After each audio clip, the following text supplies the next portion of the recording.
どうも、ベトナム在住のうきです。今日はね、CB125T のキャブレターをね、交換していきたいと思います。CB125T のキャブレターってね、このダイヤフラム式で、これがね、硬くなったやつを柔らかくする方法としてね、ブレーキフルードを使うやり方をして、それはうまくいってるんですよ。その動画は概要欄に貼っておきますので、興味のある方は見てください。でね、私は過去にキャブレターでかなり苦しんだ関係があって、キャブレターはね、たくさん持ってるんですよ。今ついてるやつで、今回取り付けようとしてるやつで、それ以外にね、あと2つ、2つのうちの1個は偽物なんですけどね。で、これの硬くなる問題もね、前から問題に、ちょっと困ってはいて、でこれが柔らかくできるようになったんでね、本来今ついてるやつともう一個のやつをね、交互に使いながらね、入れ替えていけば楽だったんですけども、実はね、それができてない理由がこいつだったんですね。これ何かっていうと、チョークを引く部品の上から留めてるプラスチックなんですけど、これがね、劣化してもう私4つぐらい割ったんじゃないのかなね。今割れてるやつは2つですけども、これをね、友達に話をしたら3D プリンターで作れるんじゃないって言って作ってくれたんですよ。最初にね、普通の樹脂で、確認をして、で問題ないことが分かったんでね、これがペット G フィラメントっていうらしくって、対油性対ガソリン性があるやつでね、作ってくれて、もう一つは確認ではめてみてるんですよ。これはまたベッドで買ったジャンクのキャブなんですけどね、ちょっとここにつけてみました。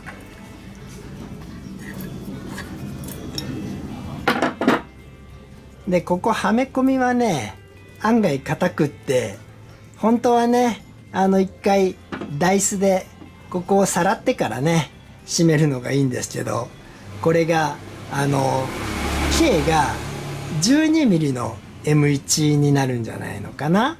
M1 じゃないや、 P1、ピッチが1ね。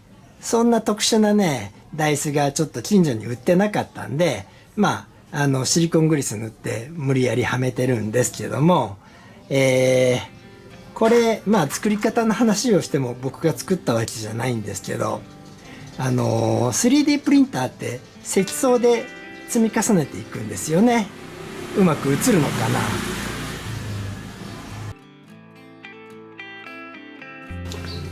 な。でこれ作るにあたってね、これを作ってくれたのはバイク仲間の友達。実は今、CD50 のエンジン組み立ててるんですが、それの持ち主なんですけどね、作ってくれて、なんせ純正品がね、こんな割れ方をしてしまうんで、積層をこっちに積み重ねるとね、割れやすい可能性があるって言ってたんですけども、でこっち側で積んでいく方が強度は出る。ただそれをするとね、ここのネジ、今でもあんまりピッチの状態がきちっとできてないというか、若干粗いんですけども、そこにさらに問題が出るみたいでね、こっち側で積層した場合はそれこそダイスをね手に入れないとちょっとこれに取り付け難しいと思うんでね、今回は割れるかもしれないけどって形で、こっち側にこの向きでね積んでというか、プリントアウト成形してもらってます。でまずバリを外すんだ。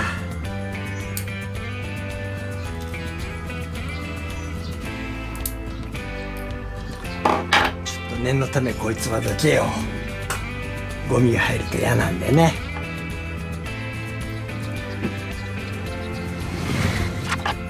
こんな感じでねバリが取れて、あと中身を抜かなきゃいけないんだ。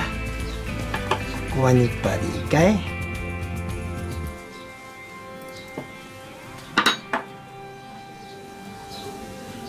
い？中を叩いて抜いちゃうんだ。いけたね。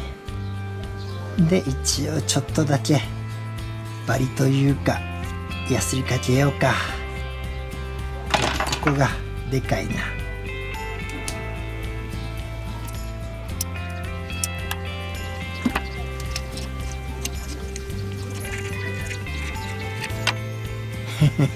周りにゴミ落としながらやってるね。ちょっと汚れちゃいけない部品をどかしとこう。こんな感じかな。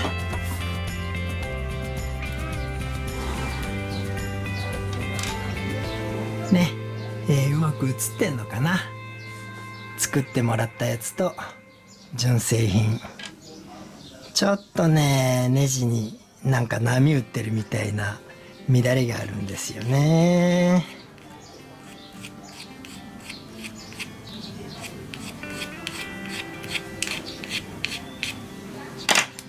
まあまあちょっとこれでつけてみよう。シリコングリスがねちょっと前回使ってどこ行ったかわかんないんで、こいつでもいいでしょう。こいつを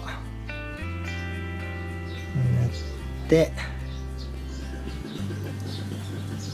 こいつはね私がまた別途買ったキャブレターでジャンクのキャブを買ったらね本当にジャンクで中がダメだったってやつですけど、まあこういうののね確認用に使えますよ。あ、これはそんな硬くないな。一発目はねもっと硬かったんですよ。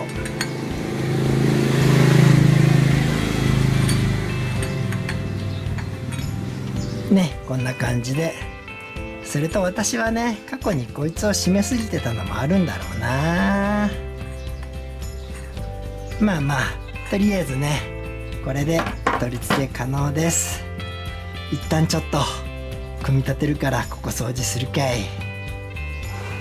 これキャブレターにゴミ入ると嫌なんでね、一応念のためパーツクリーナー、まあチェーンクリーナーですけど、これでね掃除しました。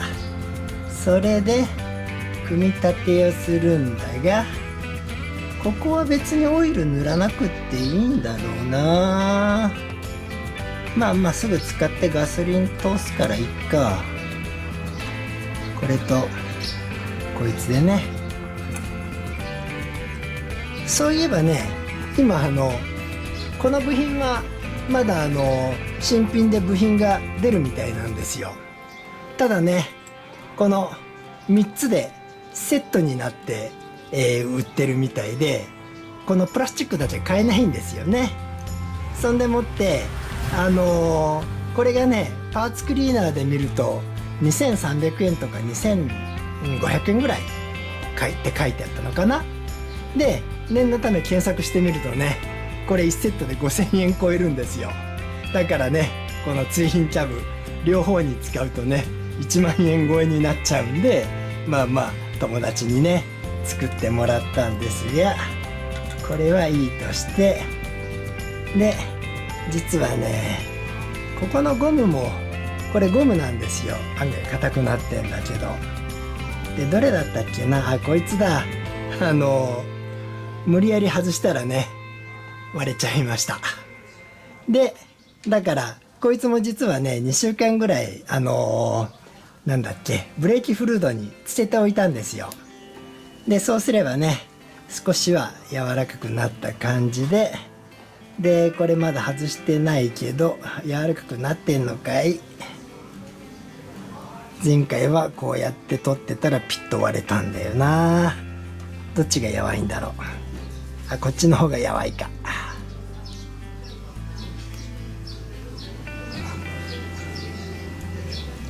ね、うまく取れました。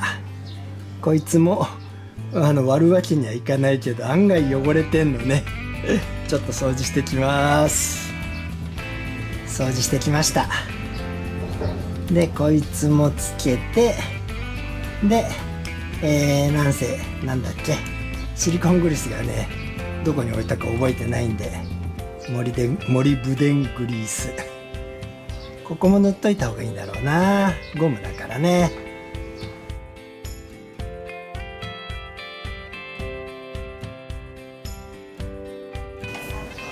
それで入れ込んでるから閉めていきゃいいんだ。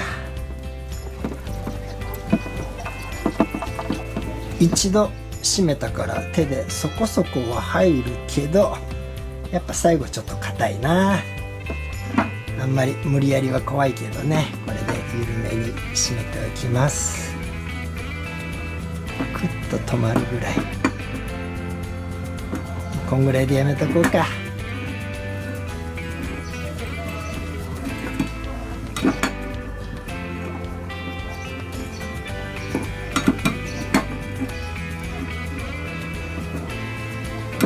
なんせ純正の時もね、ついつい力かけてたんだろうな。もうこれでやめとこう。せっかくね作ってもらったのに割ったらまあまあたくさんあるから大丈夫ですけど。さあこれで組み立てていくんだが、どういう組み方やったっけ。こっち側が2連だからこうかい。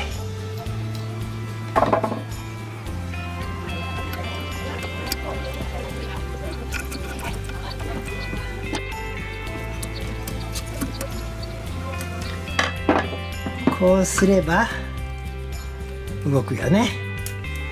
問題ないですね。さあじゃあキャブレターを組み立てていきましょうか。でこいつはね、前回向こうのうまく映ってないかもしれないけど、取り付けした時にね外したやつで、またブレーキフルードにつけておいてね、まあまあ柔らかくなってる感じがします。今回はね別に硬さは測らないですけどいいんじゃないかいね。うまく合うし、まあまあ中の部品をつけていこう。これ中に組む部品とかもねもうキャブレタークリーナーで掃除してあるんで、組んでいきます。こいつはドライバーではめてちょっと回すんだ。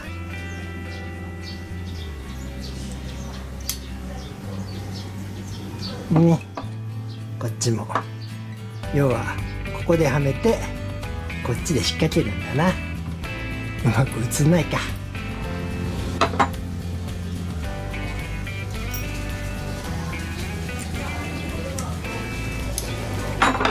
ね、OK です。でここに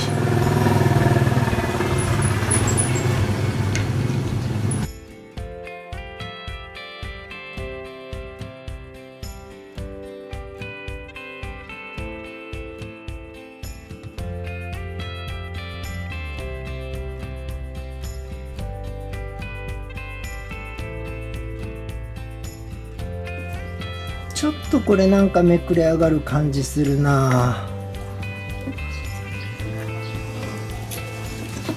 どう締めるというか、こいつは指で上げりゃいいんだ。そんな時は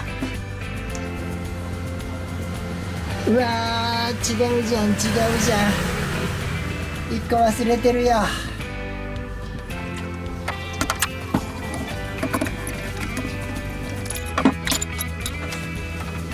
これね何忘れてたかっていうと、同調の簡易確認するの忘れてたんですよ。ちなみにこいつってね、この中の部品真鍮がはまってるんですが、実はこれダメになったやつね、ここをボーリングしてもらってでっかなこの丸い円盤っていうのかなに付け替えてもらってて、まあだからリビルト品というか作り直してもらってるんですよね。まあまあ実は私ね、前も言ったようにキャブをいろいろ持ってて、これもね作り変えてもらってます。今ついてるやつは純正のままですけどね。でもってこいつはこれ真鍮ですけど、これはね作り変えたんじゃなくってコピー品です。まあいいや。で、何見ようとしたかというと、簡易的にね、これで隙間を覗くんですよ。カメラじゃうまく映んないかな。ライト消した方がいいね。これをね、こうやって隙間を見て、左右がまあまあだいたいいい感じなのか。あんまりいじり倒すのも良くないけど、この同調のネジでね合わせておきます。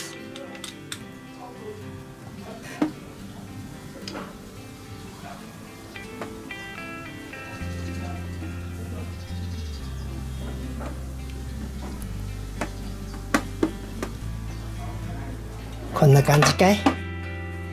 ちゃんとバキュームゲージ使えばいいんだけどもね、そんなの持ってないんで、こっちなんか合ってんのかな。まあいいや。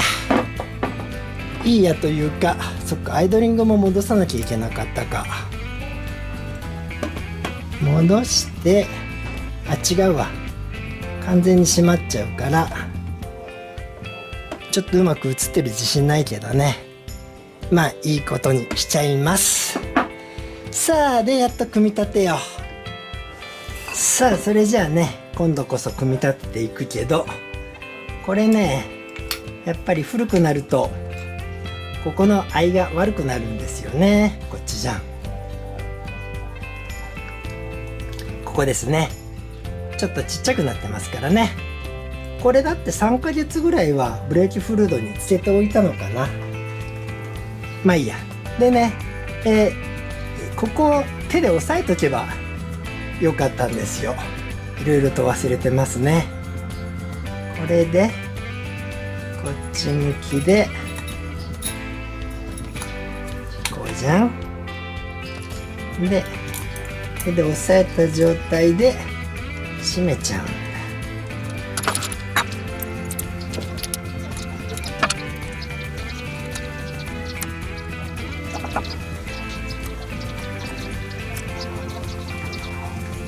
ね、これ閉めてから開放すればね、ゴムがずれません。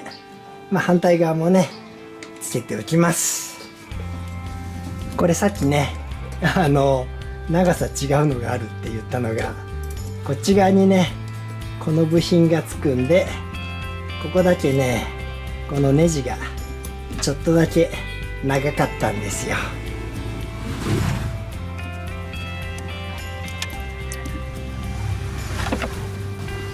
ね、これで閉めて開放すれば OK で、反対側だ。これ反対側についてた部品もね、掃除して袋に入れてあるんだけども、これはね、プラスチックのこの綺麗なやつ、まあ綺麗って言っても随分茶色くはなってるんだけども、こいつね、劣化して割れると困るんで、ちょっとせっかく新しいっていうかまともなの持ってるんでね、こっちに変えてみようと思います。ちなみに今まともって言いましたけどね、これが実はジャンクで買ったさっきのね、かなり汚れてたやつから出したやつなんですよね。まあでもきちっと掃除してあるし、劣化は少ないと思うんで、こっちがいいんじゃないのかな。だから中の部品だけもともとついてたやつをつけよう。これが右側だったからこうね。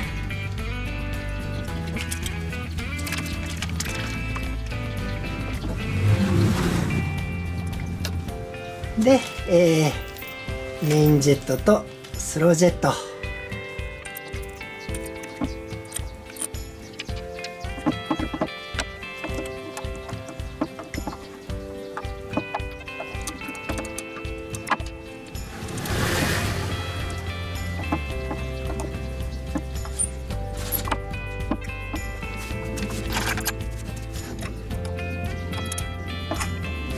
OK でしょう。それでフロート室をつけるんだが、ガスケットかな。これガスケットもね、ブレーキフルードにつけておいたんですよ。で1個外し忘れてて、こいつがねついてたやつでちょっと硬くなってるんだな。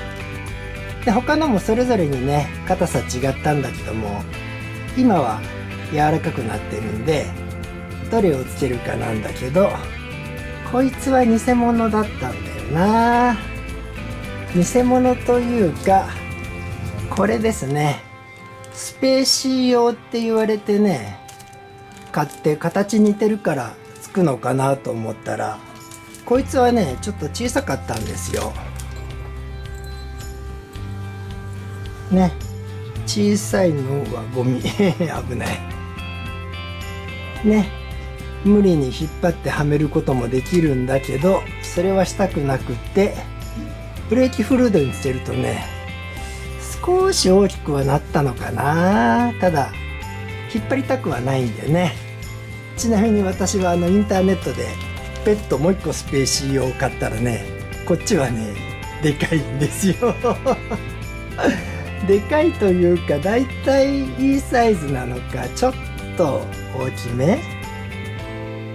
まあでもね、ちょっと今回はこのもともとついてた純正だと思われるものをね柔らかくし直したもの、こいつをねつけていこうと思います。一応少しは出っ張ってんのかな。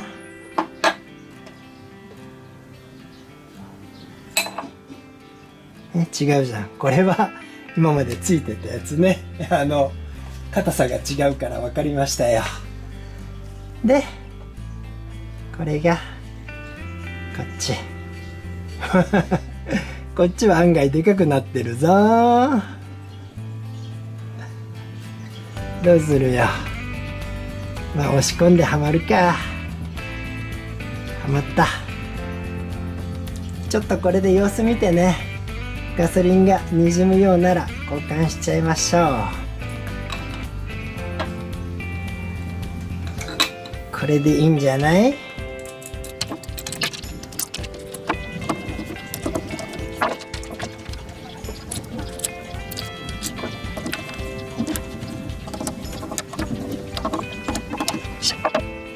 ちなみにこれね、向こう映ってないのかな。CB についてるやつはね、ここのネジを六角のボルトに変えてるんですよ。でそれをするとね、後からこのガソリンがにじんだ時とかにね交換しやすいんだけども、まだ他に買ってるやつねどこにあるか出てこなかったんで、今回はねこのプラスのやつにして、今度出てきたらねこれも六角ボルトに変えて下をね整備しやすいようにしたいと思います。さあそれで最後は、こいつはパイロットスクリューっていうんだっけ、アイドリングのとこの部品ですね。あ落ち落ち危ねえ落としちゃ大変ですにゃ。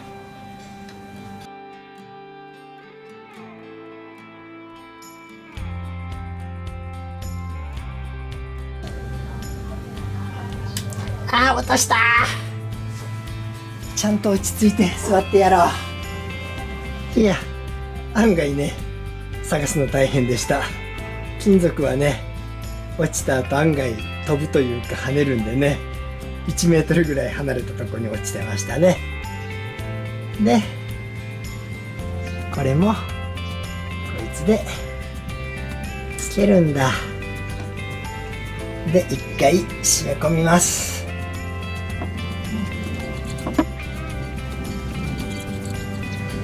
で締め込んだところから2回転半ですね。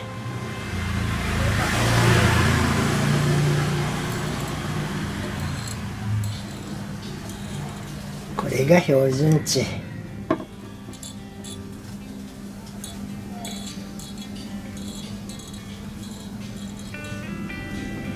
いしょ。ちょっと左右で位置が違うけど、まあまあいけるんでしょう。それでちょっと説明しときたいのがこれだな。